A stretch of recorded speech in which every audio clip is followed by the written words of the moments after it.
We are back now with our new reporting on our changing climate. It means extreme weather events like days of scorching heat are becoming more intense and more common. That's why ABC 11 and ABC News are working together to get you climate ready. Tonight, Tom George reports on the impact of climate change on North Carolina farmers and the work being done to keep farms alive. On Jackie Thompson's farm on the Wake-Franklin County line, things have changed a lot over the years. Our area is being inundated by urbanization. But even as traffic and homes pop up around him, Jackie keeps his farming traditions alive. I tell people I'm like Don Quixote, that he kept charging the windmill. But every Renaissance man has to pivot and adjust. His mainstay is tobacco crops, with crews who still pick leaves by hand that'll eventually go as far as Japan. This year, though, he decided to mix things up. This is something that we have planted this year for the first time in about 20 or 30 years. We decided we wanted to try to plant some corn.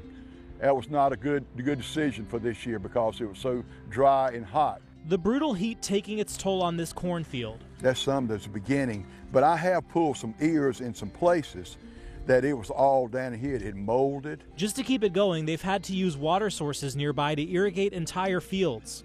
And every time they have to do that, that can be a lengthy process. They take every single one of these pipes, put them together in one long line stretching out, and then they take that. From there, they have to forge a path to reach the crop. You can see right here, this entire row they had to sacrifice in order to save everything else around it. Jackie estimates this summer alone, between fuel and labor, he's had to spend roughly an extra $25,000. And it's not just heat that can create problems. Too much rain can hurt you as badly as not enough rain. Just in the past few weeks, this farm in Wilson County devastated by the remnants of Hurricane Debby.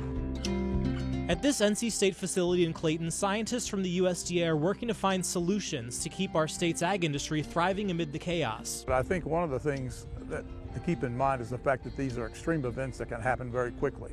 It's like the erratic nature of how the climate's changing is a big deal. They're looking into new irrigation techniques, but they're also investigating whether crops can be genetically modified to be more weather resistant. If you look back from the point of view of a plant breeder, there's so much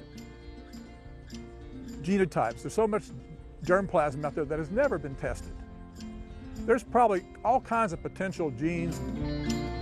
Hoping science and tradition can come together so future crops can roll with the punches, just like Jackie does. I'm 73 years old right now, and I told people only this past summer, I've got 27 more years before I retire when I get to be 100. Tom George, ABC 11 Eyewitness News.